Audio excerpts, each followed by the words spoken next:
Buenas, bienvenidos a Full in Details, una temporada más tarde. Me imagino la otra se quedó un poco corta por motivos obvios. Pero qué mejor manera de empezar la nueva temporada y de celebrarlo que con el Nissan 300ZX, 30 años después de que saliese a la venta, salió en 1989. Y justo una semana después de que anunciasen, por casualidad, el nuevo Nissan prototipo, el que dicen que va a ser el nuevo 400Z. Como siempre vamos a hablar un poco de los detalles del coche, incluso esta vez he tenido la oportunidad de conducirlo. No sé cuánto podré rescatar de los vídeos míos conduciendo y hablando, porque solo se puede hacer una de las dos cosas en este coche. Pero vamos a empezar el vídeo. Bueno, vamos a empezar con los detalles un poco generales. El coche fue aprobado en 1986, pero salió a la venta en 1989. Los diseñadores fueron Ishio Sono y Toshido Yamashita, y además de que se usó un ordenador, un Cry 2. Ustedes dirán, ¿eso qué tiene que ver? Todos los coches hoy en día se hacen con ordenador. En este caso fue un superordenador y fue de los primeros automóviles que usó este tipo de software, que era tipo CAD, para completar el diseño y optimizar lo que sería la fabricación del vehículo. Como se puede ver en el Z32, si lo comparamos al Z31, las líneas son más aerodinámicas, son más suaves, es más redondeado. A pesar de eso, el coche tiene un coeficiente aerodinámico mayor que el Z31, en este caso es 0,31, mientras que el Z31 tiene 0,30 de coeficiente aerodinámico. El motor sí permaneció el mismo tamaño que en el Z31, 2960 centímetros cúbicos, que si lo redondeamos son pues 3000 cc. De hecho, para entender mejor el motor de esta bestia, solo hay que echar un vistazo a la nomenclatura, que aunque pueda parecer complicado, Nissan los nombra de manera bastante sencilla. Lo que pasa es que hay que entender la nomenclatura. Para empezar, tenemos dos letras que nos dicen qué tipo de motor es. En este caso es VG, que es el nombre que se le dio a los V6 desde 1984 hasta 2004. Luego vienen dos números, que son la capacidad. En este caso es VG30, que es igual a V6 de 3000 centímetros cúbicos. La letra siguiente nos dice cuántos árboles de levas tiene. En este caso tiene una letra D que representa el sistema Dodge, es decir, doble árbol de levas por banco de pistones. En este caso es un V6, así que tenemos dos bancos de 3 pistones cada uno, por lo que un total de 4 árboles de levas. No me gustaría ser yo quien tenga que hacer la distribución a este coche, no lo envidio. Luego viene el sistema de inyección, la E quiere decir que es multipuerto, en este caso es electrónica. Y por último, si el coche tiene algún sistema para añadir potencia al motor, lo encontramos al final. En este caso, dos turbos gemelos, Twin Turbo, TT, si lo juntamos todo nos sale el VG30DETT. Hablando de turbos, los Garrett que traía este de serie se denominaban los Garrett Air Research en esta época por sus avances en la aeronáutica antes de ser adquiridos por Honeywell en 1994 y ser la Garrett que conocemos hoy en día. Además, también traía dos intercoolers separados, uno en cada esquina frontal del coche, y el sistema de distribución variable de Nissan, aunque los modelos a partir de 1996 se dejó usar debido a las leyes de emisiones. Por supuesto, ahora es cuando hablamos de potencia y eso es complicado con los coches de esta época. La versión que tenemos aquí, la Twin Turbo, trae 300 caballos, pero se supone que salió justo después de que la Asociación de Fabricantes de Automóviles Japoneses acordasen a 280 caballos como tope para todos los coches de esa época, para los deportivos, a través del famoso acuerdo de caballeros. Pero si conoces todo esto de esta época de los 80 de Japón, sabes que se han visto numerosos casos de coches de esta época de serie que en banco daban mucho más de lo que ponían ficha, mucho más de 200 caballos, de 280, perdón. Pero hey, yo no voy a ser que se vaya a quejar de que los coches den más de lo que dicen. Ahora no te dejes engañar por el hecho de que sea turbo y creas que simplemente el turbo es el que lleva todo el peso del coche. Estos Garrett T25 a 3600 revoluciones produce 384 Nm de par motor. También cabe mencionar que podías adquirir la versión atmosférica con 222 caballos. No todo es potencia, de serie la suspensión trae dos modos de ajuste y el famoso Super Highcast. Aquí vamos a hacer otro inciso porque creo que vale la pena, y es que el Highcast es el sistema de dirección de rueda trasera que se había instalado en el R31, en el Skyline R31. Sin embargo, este sistema hidráulico dependía de la velocidad del coche. Con el Super Highcast se pasó a un sistema eléctrico que usaba un ordenador para medir la velocidad y el ángulo del volante, predice la trayectoria y entonces gira las ruedas lo justo para ayudarte a girar y entrar en la curva. Esto te suena al sistema actual de Porsche, porque también lo tiene, pero la diferencia es que no tiene el Super Highcast, tiene su propio sistema, pero el de Porsche es un sistema pasivo, mientras que este es un sistema activo. En lo que respecta a la carrocería tenemos dos versiones generales, la biplaza, como esta que tenemos aquí, o la 2+2. La clave para diferenciarlos y presumir en una quedada o lo que sea de que sabes cómo diferenciarlos es la tapa de la gasolina. Si está delante de las ruedas traseras es biplaza, si está detrás es el 2+2, es decir que tienes 4 asientos. Luego hay otras opciones, como si quieres techo rígido o techo targa, también tienes la opción, pero según el mercado a veces te limita a elegir el tipo de motor según el techo que quieras. También una versión Cabriolet en América, pero es uno de esos casos en los que los americanos lo modificaron una compañía particular para su mercado y listo, y no salió de Estados Unidos.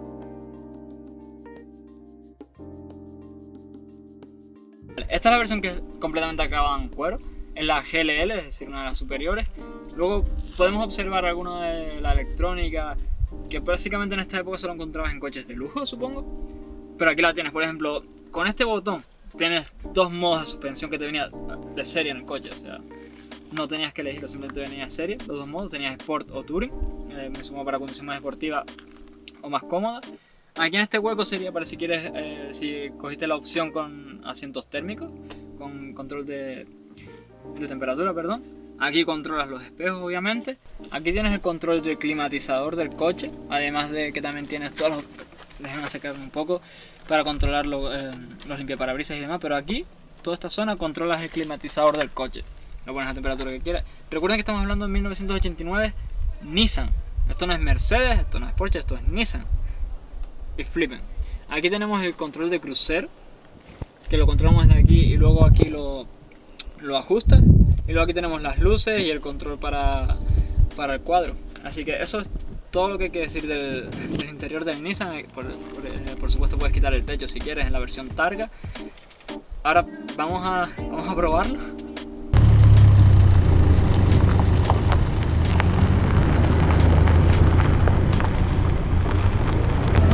Bueno, como pueden intuir por mi sonrisa, no estoy en el Celica. Estoy en el Nissan 300ZX Z32 1989, la versión que más suele buscar todo el mundo, la Twin Turbo, 300 caballos de potencia en la versión europea. Si es la versión japonesa, 280, pero son 300 caballos porque todos saben lo que pasó en Japón entre los 80 y el 2004.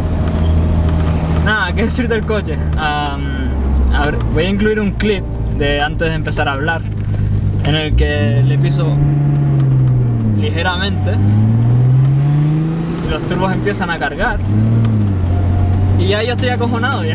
O sea, ya no tengo otra palabra.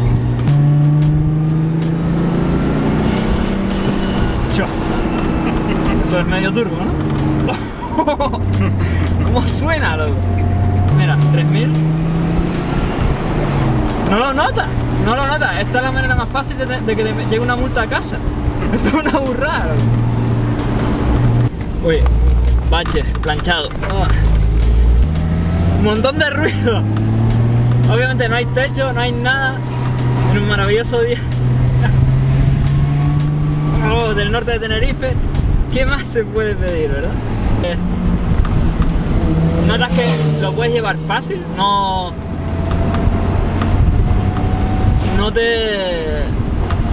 te mete miedo, por así decirlo, ¿sabes? Quizás no puedo ser el único. Yo cuando me dijeron que iba a poder conducirlo, cuando pedí poder conducirlo, y me dijo, sí, me arrepentí un poquito mucho, nada más hacerlo, porque dije, no puede ser un coche fácil de conducir, ¿no? Es decir, los Twin Turbo, el V6, son 380 Nm de par motor a 3400 revoluciones. Y luego pisa. Y lo que hace es que se dispara.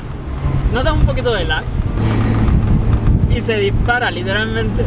Y aún así, o sea, ni siquiera llega al final de los turbos. Ni siquiera llega al final de la presión. Así que claro, cuando te acojona un poco, pero si tienes sitio donde pisarle, es fácil de llevar, Es más fácil de llevar que en el Gran Turismo, eso te lo puedo asegurar, ¿sabes? Porque yo no hacía más que estallarme con esto en Nürburgring, nunca frenaba al final de la curva, me estallaba. Menos mal que el dueño del coche no me está escuchando decir esto. Pero no impone, de hecho lo disfrutas, ¿verdad? Me parece curioso estar conduciendo esto justo una semana después de que ya han anunciado el nuevo prototipo, el que dicen que va a ser el 400Z, el nuevo Fairlady. Porque, ¿cómo se puede comparar ese coche a este? Porque claro, después te han salido 350Z y 370Z, ¿no? Con los VQ, con 300 caballos, lo que digan que tiene. todos atmosféricos. Pero son coches modernos, ¿no? ¿Cómo se comparan esos coches a esto, a los ruidos? Este coche tiene la suspensión modificada, trae suspensión TEN, regulable. Por lo que me estaba comentando el propietario, la tiene puesta para confort y de hecho se nota, el coche es rígido, no tienes body roll, pero aún así notas, no te partes la espalda cada vez que pasas por un guardia muerto o por o un bache o lo que sea. Simplemente es cómodo, lo absorbe y sigue. Pero sigue siendo un coche viejo, tiene sus ruidos. Es del 89, este coche es del 89, señor. Este es un coche de 1989 y tengo control de crucero, climatizador. ¿Qué más? Vamos. Es una gozada. Obviamente, como cualquier coche japonés de esta época, todo... Bueno, este coche parece futurista. O sea, es lo que en su momento hubiese parecido un coche futurista, ¿verdad? Pero todo está orientado a mí, al conductor. ¿Saben? Es mala idea. Cualquiera que grabe vídeos o cualquiera que haga sonido te dirá que es mala idea grabar en descapotables, etc. Pero es que ¿cómo te vas a resistir a quitarle no quitarle el techo? Perdón, ¿cómo te vas a resistir a quitarle el techo a un coche al que se lo puedes quitar? Que tienes un V6 aquí delante. Tienes el sonido de los turbos que se escucha por todos lados, las válvulas de descarga.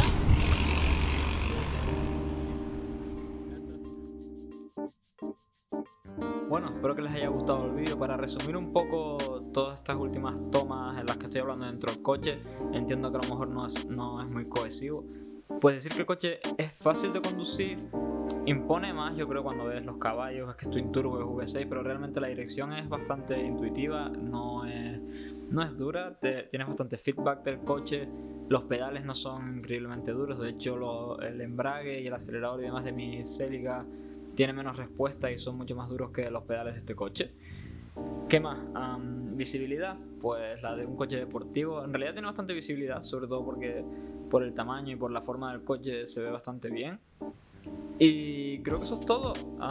En lo que respecta a potencia, como ya mencioné en el vídeo, lo que compensa, aunque los turbos entran bastante bajos, el V6 compensa bastante, nada más que, como dicen los americanos, no hay reemplazo para el tamaño del motor. Y nada, eso es todo, espero que les haya gustado. Seguramente en el futuro mezclaré también más así voiceover con los vídeos en sí grabados en directo, aunque en este caso fue porque había demasiado viento y no se escuchaba bien. Pero nada, díganme en los comentarios si les ha gustado. Nos vemos en el próximo.